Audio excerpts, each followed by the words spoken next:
আমরা দেখেছি যে রিকশায় নাফিজের মৃতদেহ, নাফিজের শরীর যেভাবে নিথরভাবে রিকশায় শুয়েছিল, এই যে নির্মমতা, এই নির্মমতা ইতিহাসের পাতায় লেখা থাকবে। পুরো পৃথিবী দেখেছে যে বাংলাদেশে ছাত্রদের উপর, নাগরিকদের উপর কী ধরনের হত্যাযজ্ঞ চালানো হয়েছে, কত মায়ের বুক খালি করা হয়েছে। নাফিস মাত্র একাদশ শ্রেণীর একজন ছাত্র, কলেজ শিক্ষার্থী। তার একটা সুন্দর জীবন ছিল, ভবিষ্যৎ ছিল। তার সেই ভবিষ্যৎকে বিসর্জন সে দিয়েছে বাংলাদেশের একটা নতুন ভবিষ্যৎ তৈরি করার জন্য। আমরা যাতে নাফিজের এই যে আত্মত্যাগ, সেটাকে কখনো না ভুলি। শহীদের এই রক্তের প্রতি আমরা প্রতিশ্রুতিবদ্ধ এবং আমরা নাফিজের পরিবারের সাথে সবসময় থাকব।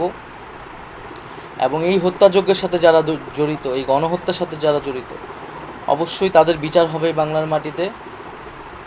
অলরেডি বিভিন্ন যারা এটার সাথে জড়িত আওয়ামী লীগের বিভিন্ন নেতাদের গ্রেফতার প্রক্রিয়া শুরু হয়েছে।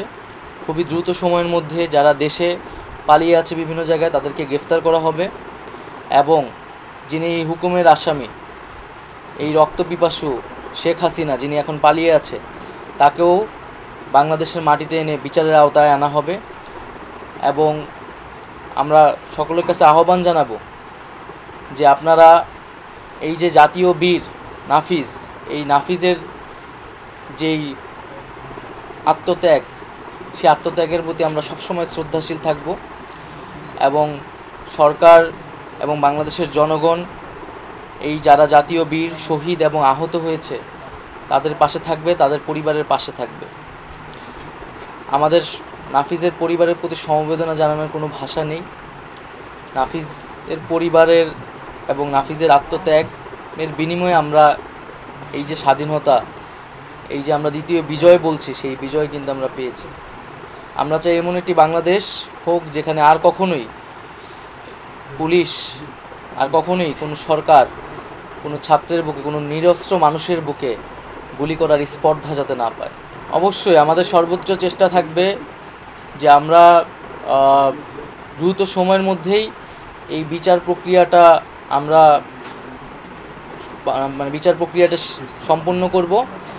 এবং আন্তর্জাতিকভাবেও কিন্তু জাতিসংঘ থেকে একটি টিম আসছে সুষ্ঠু তদন্তের জন্য। এবং এটি শুধু বাংলাদেশ নয়, পুরো বিশ্ব কিন্তু বাংলাদেশের দিকে তাকিয়ে রয়েছে এবং সকলেই কিন্তু বাংলাদেশের এই যে হত্যাযজ্ঞ, তার নিন্দা জানিয়েছে এবং বিচার প্রক্রিয়ার জন্য দাবি জানিয়েছে।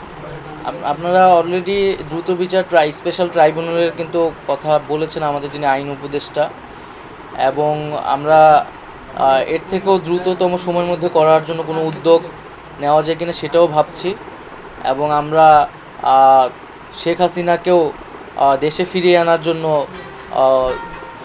তৎপরতা চালাচ্ছি। আমরা এই যে যারা ফ্যাসিস্ট, যারা স্বৈরাচারী, এই হত্যাযজ্ঞ যারা চালিয়েছে, যারা নির্দেশ দিয়েছে এবং যারা এটা বাস্তবায়নের সাথে জড়িত, তাদের সকলেরকেই বিচারের আওতায় দ্রুত সময়ের মধ্যে নিয়ে আসবো।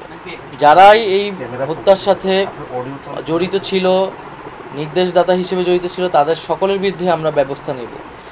এবং আমরা কিন্তু বলেছি যে এই যে আমাদের অন্তর্বর্তীকালীন সরকার, সেই সরকারের এবং আমাদের যেই বর্তমান বাংলাদেশ, সেখানে কিন্তু আমরা যারা ফ্যাসিস্ট এবং ফ্যাসিস্টদের সাথে দোসর হিসেবে, সমর্থক হিসেবে কাজ করেছে, তাদের কাউকেই কিন্তু আমরা ছাড় দেওয়া হবে না, তাদের সকলকেই কিন্তু বিচারের আওতায় আনা হবে। এটি অলরেডি স্বরাষ্ট্র মন্ত্রণালয় থেকে আজকে কিন্তু নির্দেশনা এসেছে, ঢাকার যেই ওসিগুলা যে সকল জায়গায় হামলা হয়েছিল এবং যারা দায়িত্বে ছিলেন, যাদের বিরুদ্ধে সুস্পষ্ট অভিযোগ আসছে, তাদেরকে কিন্তু বদলি করার নির্দেশ দেওয়া হয়েছে আজকে স্বরাষ্ট্র মন্ত্রণালয় থেকে। এবং আমরা শুধু ঢাকায় নয়, ঢাকার বাইরেও যে সকল স্থানে যারা দায়িত্বরত ছিলেন সেই সময় পুলিশ এবং যাদের বিরুদ্ধে অভিযোগ রয়েছে, তাদেরকে কিন্তু বদলি করা অথবা সাময়িক বরখাস্তর ব্যবস্থা নেওয়া হয়েছে। পরবর্তীতে তদন্ত সাপেক্ষে তাদের বিরুদ্ধে আইনগত ব্যবস্থা নেওয়া হবে। বিচার বিভাগেও কিন্তু পরিবর্তন আসছে এবং আমাদের কিন্তু প্রধান বিচারপতি সহ আপিল বিভাগের বিচারপতিগণ পরিবর্তিত হয়েছে। ধীরে ধীরে হাইকোর্টের বিচারপতিরাও সেখানেও পরিবর্তন আসবে। এবং যারা সেই ফ্যাসিস্টদের সমর্থক ছিল বা তাদের দ্বারা নিয়োগকৃত যারা বিচারপতি ছিলেন তাদেরকে সরানোর জন্য ব্যবস্থা নেওয়া হচ্ছে। এবং আমরা স্পেশাল ট্রাইব্যুনালের কথা বলেছি, যেখানে আমরা দ্রুত সময়ের মধ্যে এই বিচার প্রক্রিয়াটি সম্পন্ন করতে পারব।